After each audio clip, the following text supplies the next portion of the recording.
For the first time ever, Sammy the Bull Gravano tells his story.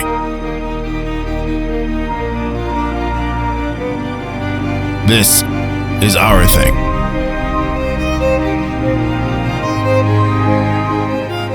Directed by James Carroll.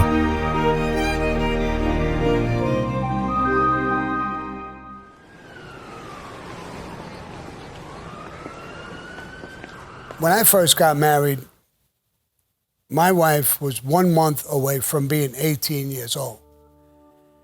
And,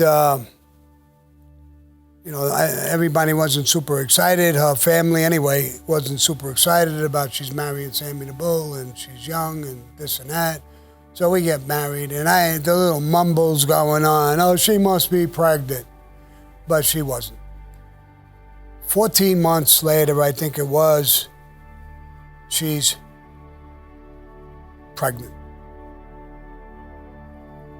Well, actually, she gives birth 14 months. So you're 9 months pregnant, so she wasn't pregnant when we got married, but she told me she's pregnant. Wow. I was thrown back a little bit, but I was happy. I loved her, and I was happy that she was going to have a baby because I wasn't going to touch it. She was going to do all the work, clean it, milk it, do whatever she had to do. So I was cool with that. And we were young. Well, she was young. And we were in love, and it was all cool. And later on, I found out, doctors told her that it was going to be a girl. And that was great. And she told me that she was going to name it after her mother. And I told her, I'll kill the baby. The baby has to be named after my mother. My mother's name was Kay, Kayada, Karen. So Karen was going to be born, and I was super happy. And I told my mom and everybody was pretty happy, even her family. It was a great, thing.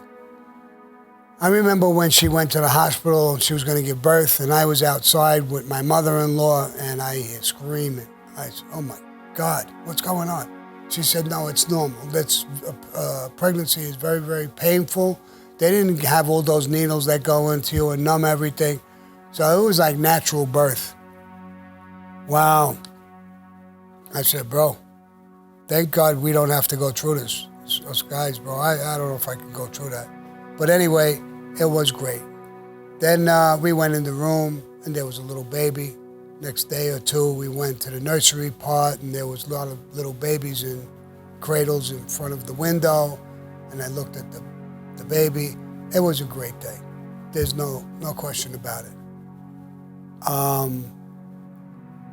My daughter made me regret that happy day so many times, but I wanted to choke her, but I love the shit out of her. She's more like me than like my wife. She wants to fight everybody. She's like me. You saw her on Mob Wives. There was shows about her. She was on a show. And I was in prison when these shows came out, and I was terrified. I said, oh my God, I'm going to be fighting with everybody over this show. Who's going to say something? But no, everybody liked her. So on television, and somebody said, oh, he's a rat. And she's throwing punches in 2 seconds. That's my daughter. I mean, most of you people who do know her, she's a great person, got a little temper. She thinks she's a guy once in a while, and she'll start throwing punches. Even if you're a guy, watch. she's not biased, she'll throw a punch at you too. So, but she's great. She's always been by my side. We had great, great moments, but I didn't raise my hands, never raised my hands to my wife, my daughter, or my son. That's not, I growled at them a lot of times, but I leave it to the woman to do the hitting, because when I grew up, that's what it was. My father never hit me. My mama hit me with everything, rags, mops, you name it, brooms. I got hit with everything. But that's how women are. That's what they're supposed to do. That's their role, in my opinion, and it's good. It's a good thing. So it was great. Here I am. I am 26 years old. I think I'm 27 at that time. An associate in the mafia, in gangs, through the military, And I got a little baby. And now it's time to go out, make some money so I could support her. And we lived with her family for a little while. We couldn't afford anything. I stayed there for quite a while. And we eventually got a little apartment, and we fixed it up, and everything was great. I mean, I just kept getting in trouble all the time. That's just the story of my life. I just, for some reason, can't stay away from trouble. If I'm not indicted for 4, 5, 6 months, a year, I think something's wrong. I always seem to get in trouble. So, and that never stopped. But she was always by my side, my wife, my daughter. It was so great to have a little baby girl. It was great. And she was like a daddy's little girl. She would gravitate to me, hugs and kisses, and she just paralyzed me with that. When we got older, we got a farm. Well, before that, I had gone away. I went to Long Island. My wife was pregnant again. I was actually going to quit being in the mafia. This was after I was in the Colombo family. I got transferred to the Gambino family. And I was going to try being legitimate. And that worked for a little while. I did work. Worked as a plumber for a little while. I worked as a carpenter for a little while. More of being like a laborer. I would push the plywood up on the roofs and come home exhausted and my hands all fucked up. And then I got a call one day from my Gumbada alley boy. Gumba, you got to come in. I need you. I thought he had a score and he wanted to go rob again, and I told him, bro, I quit, bro. He said, it's not about that. I need you, come in. And you want me to bring my friend? I always have my friend with me. And he said, no, you don't need that. Just come in. When I got in, I found out that the police were looking for me and him on a double homicide. And we were going to go on the lam, and my brother-in-law was going to reach out to cops that he knew in the 62nd precinct. I knew them too. And that was the end of being legit. I was back in the street. First of all, I started out on the lam. And we went on the lam to Florida, to all different places. And the first place we went to with my Gumbada, and a lot of you guys know who I'm talking about, my Gumbada alley boy, Como.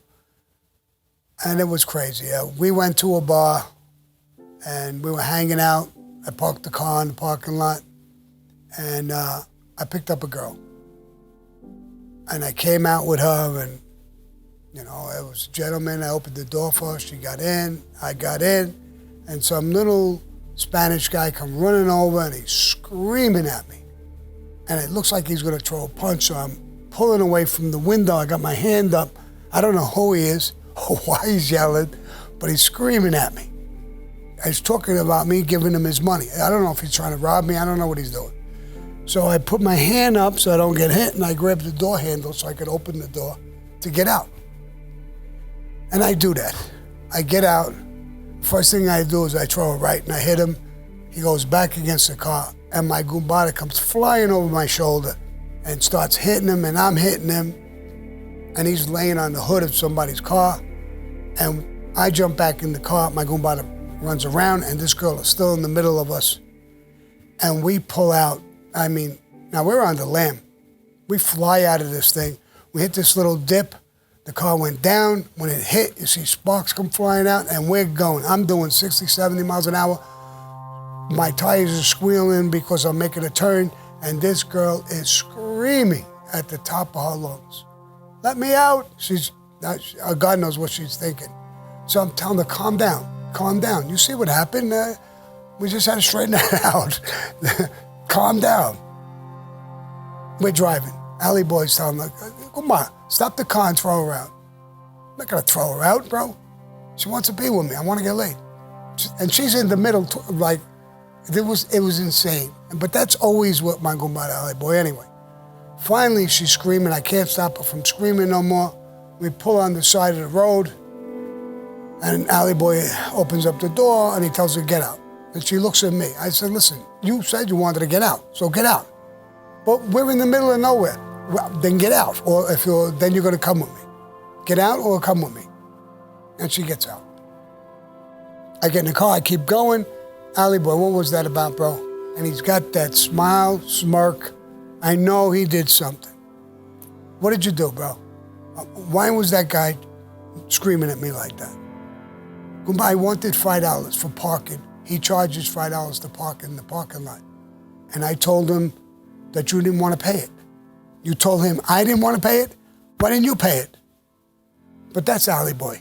So that's what that whole thing was about. So I'm on the lam for a double murder. And we're going, and eventually we get called back. We know what it is. We're going to turn in. We have lawyers. We're going to surrender. And we get arrested on a double murder. And I'm in jail for a little while. Atlantic Avenue, the 9th floor, me and my gumbada. And lo and behold, same day we go in, Louis Melito is pinched too. And this guy, Larry Martiri, from Coney Island. He was with the DeCavalcanti family. I didn't really even know him, but he was pinched with us with this murder. We couldn't make heads or tails of what it was about. We really didn't do it. It was called the Dunn Brothers case. Two brothers, Dunn Brothers, were killed. And this guy set up this whole story about that we did it. All of us who were pinched are involved in it. Didn't have a clue who it was. And here's how truthful I'm going to be with this thing. When we got pinched, I knew Alley Boy did work. He knew I did work. So I told Alley Boy, did you do this, bro? We got to know how to fight the case. Did you do it? No. You didn't do it? Why would I be asking you if I did it? No, of course I didn't do it. And then we went to Louis Melito. He didn't know. None of us knew or were part of this murder. So this is going to be a tough case to fight. This guy, Larry Martiri, he says he didn't know, but he knew. He knew the whole time. There was a Jewish guy, Michael Hardy, that we used to do stick-ups and set up scores for us, and we used to do to me and my gumbada Alley Boy. This guy was the guy who was the witness who put us together in this whole episode, this whole thing. And none of it was true. And how it happened is that Michael Hardy got arrested, and this guy, Larry Martiri, did something to him, set him up. I don't know what he did. This is what he was saying. He called me on the phone, and he told me, do me a favor. Kill this guy, Larry Martiri. He set me up. He did this. He did that. So I know he's in jail. He's on. Those phones are all monitored. I don't know what he's saying to me. I think he's trying to set me up by talking like that. So I say, no, listen, I don't know what's going on. And I hang up. I call Louis Melito and my gumbada Alley Boy. I say, listen, if this guy calls you up, let your wife answer the phone, you're not home. This is what he told me on the phone. Guy's got to be out of his mind or he's trying to set us up. The police got those, my calls, and showed it to him. And he set this whole thing up, which was a bunch of lies about killing him, to get at us. And we're pinched on this case, with him being the witness. Now, at one time, he got arrested, and he was a very vicious guy. And he went in front of a judge, and the judge and the lawyers and the prosecutors sent him for psychiatric evaluation. They found him legally insane, and they put him in a mental institution. He broke out of that mental institution. He went to Israel, and he fought in a kibbutz, in a war. That's how much of a psycho he is. He's on the lam, and he's fighting in Israel in a kibbutz. He comes home, he finds out his wife is cheating on him. He goes to the guy's house, he knocks on the door, the guy opens the door, he shoots him 5 times with a .45 right in the chest. The guy survived, actually. And he's got a case, and he's locked up, And he makes up this whole story. When our lawyers, when we're on trial, one of the lawyers turns around and says, I got this. Now we're in court, there's the judge, and he's on the stand. What do you mean you got this? He says, watch. He turns around and he tells this Michael Hardy about his whole history of everything he's ever done. And Mike agrees. And you were put into a mental institution, isn't that true? Yes. And you were declared legally insane. Is that true? Yes. Did you ever go in front of a doctor again who said you are not legally insane? No. Does the state, the prosecutors notice? I don't know. When the lawyer is done, the judge bangs the hammer, excuses the jury, calls the prosecutors over, and said, your witness is declared legally insane right now as he speaks on this stand. Everything he says is not admissible. There's some more back and forth. Long story short, case over. We're all not guilty. Now we get out and my Gumbada Alley boy goes to his people, the Genovese people. Louis Melito's with the Gambinos. I'm with the Gambinos. We talk with Tato and we tell him, listen, this guy Larry set him up to get arrested. That's what started this whole thing. Then he told us in jail he didn't know the guy from a hole in the world. And he knew everything about him. And he put him there. They had my tapes, and this guy got a hard on for me, Louie, and Allie. It stuck us in the case. We want to kill him, Larry Martieri. He's still alive. I hope he's listening to this. His people come down with the Cavalcanti family, and they plead for his life. He didn't really know. This is not true. That's not true. End result, Alley Boy's boss gave it to Tato to make a decision with this thing. Stay away from him, but don't hurt him. Leave him alone. And end result, that was the decision. That's where the murder case came from. That was the whole fucking thing, more or less. There's a lot of in-betweens, but I'll stay here for 3 hours telling you that one story, so I don't want to do that. But that was part of the case. So now I'm back to me and my wife and hanging out, and I beat the case. And that's the end of me being legitimate. I'm never going back. I'm in a hole. I am gonna never stop robbing, being with the mafia. My life from that day on was 100% go. Me and John, we go to a club, bar, fancy club with a lounge. It's not really a bar, it's a lounge. We're sitting at the bar, we're having a drink. Behind us is Iggy and Bobby Borriello. They're both they're his bodyguards, but they're behind both of us. Bobby Borriello leans over and tells me in my ear, Sammy, there's two people, a man and a woman at the other end of the bar.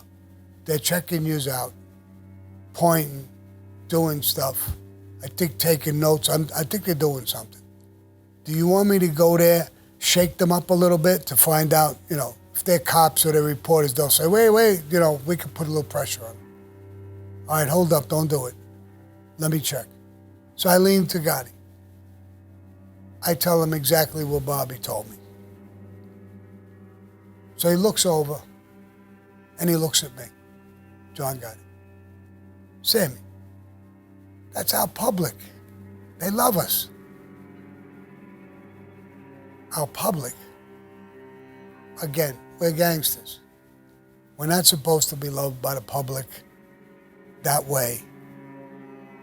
But anyway, I tell Bobby, forget it. Sure enough, this couple, they get up. Husband and wife. They get up. They came right over. Talked to John, this and that. They wanted an autograph. I don't think he gave them an autograph, but he bought them drinks and everything, smiling, hugs, kissed the woman on the cheek. And it was amazing to me that he felt that we were not gangsters, we were superstars. And that's just not part of the life. There's so many of those stories, but that story always stuck with me. I told it a few times, but it was completely crazy. Even Bobby Barriello and Iggy, at one time, later, of course, they didn't say nothing. When I'm there, they said, "That's your public, Sammy," in a joking way. I laughed, they laughed. That's how sick it was. But it wasn't told to his face, obviously, but nobody liked this lifestyle that he had created, or this, let me call it a monster that we have now, a public image. So my thought is, John is sitting at the bar, he's the boss. I'm sitting next to him, I'm the underboss. There's 2 bodyguards behind us, Bobby Borriello, Iggy, people around the bar is crowded, it's a high-end bar, 2 people on the other side. Would this ever happen to Paul Castellano? No. If it did happen, what would Paul Castellano do? A little smile and a little nod. He's not going to have you walking over. Tommy Bellotti is not going to allow these people to walk over and interact and do anything like this. This is so out of character for a boss, for the mafia. It's crazy. I'll tell you another little story. We get a note from a reporter, a female reporter. There's 2 of them. They want to sit down with John Gotti and do an off-the-record interview. John tells me about it. I said, there's no such thing as off the record with them, bro. That's all bullshit. I mean, what are we going to do, frisk them? They'll have a recording machine or something, or even if they don't, they'll say they sat with us, there'll be a witness. How about this? Give them a note. What kind of note? Tell them to meet us in a motel room. You want to bang them? Let's see how far they'll go to get this fucking interview. I forgot who wrote the note. Bobby, I don't know who wrote the note. And we gave it to them. They sent a note back. Agreed. We'll meet you and Sammy. Get a room, give us... I said, look at this. These women will meet us in a fucking motel room. I don't know if we're gonna bang them, but they're willing to do whatever they gotta do to get a fucking interview or to get, this is crazy, bro. So, again, these things here are so unlike Cosa Nostra. He had the news media hanging on his every move, his every word. Women, they'll actually meet us in a motel, the 2 of us. I don't know if he's going to get an interview. Me, I'm getting late, or I'm getting the fuck out of there. I ain't saying talking with them. So I don't understand this. This is not gangster to me anymore.